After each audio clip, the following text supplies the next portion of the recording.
and I know this is true. There's a book I just read about it. Higher IQ is actually one of the variables that exists in people that have SUD. That's an odd one, but you would think it, contrary to popular belief, it's like you're so...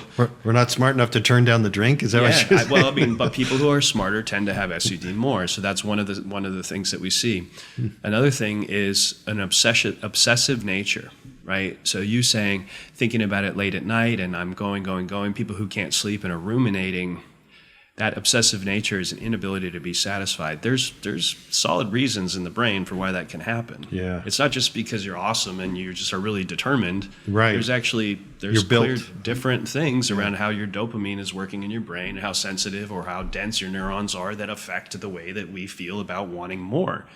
Now, the real issue, though, is, and that's just a few, but if you look at the things that predispose people to addiction, and they're working on all the same basic behavioral pathways that result in behaviors that could, if harnessed, be the greatest advantage.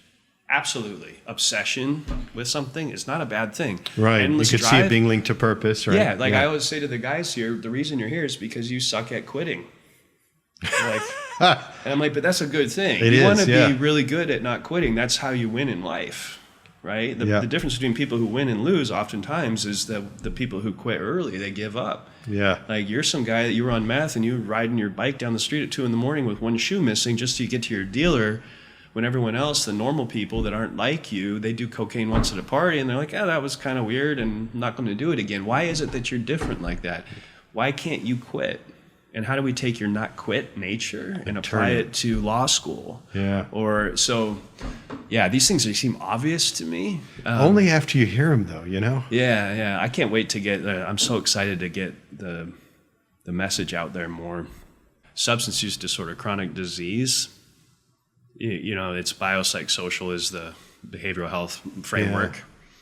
So then you go, okay, what does healthy biology look like? What is healthy psychology? What does being socially healthy look like? So you have to establish what these things are. And when I started with biology, that immediately brought me to evolution, because I thought, well, there's all this bro science, there's the latest this, the supplement here, the getting super big and jacked and the different things. But the truth is that the best information we have is how natural selection got us right to where we are. Yeah. And I mean, if you look at the early writings from when I was trying to create the TreeHouse model, everything was, how are we built to live? And then that was where the environmental stuff came into play, where it was like environment changed so much and we didn't. Yeah. I mean, if we were studying us in a lab and you change the environment rapidly, that would be a huge factor to consider.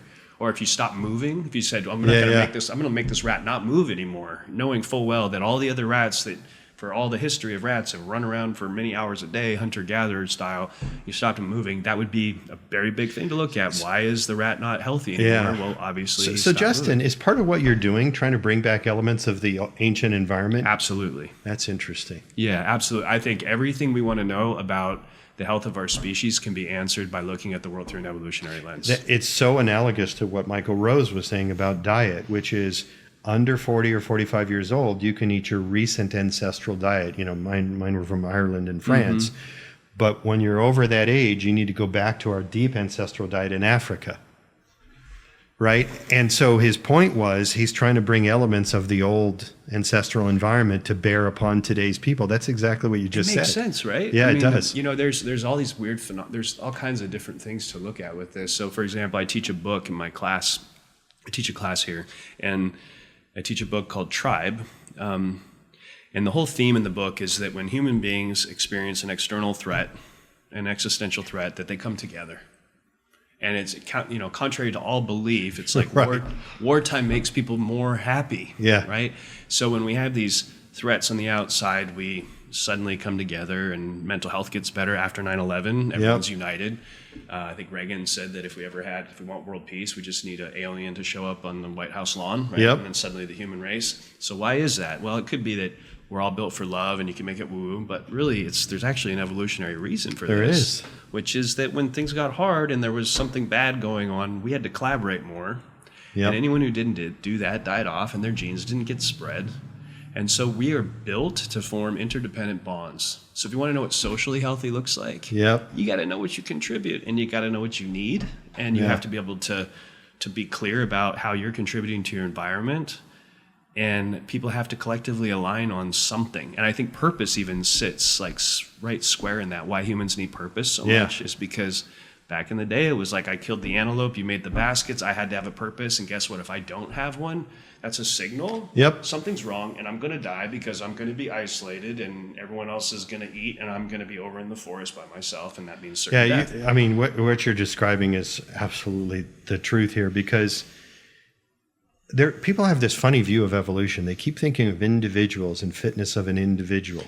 But the reality is the mathematics behind cooperation in evolution is the same math that drives large-scale civilizations.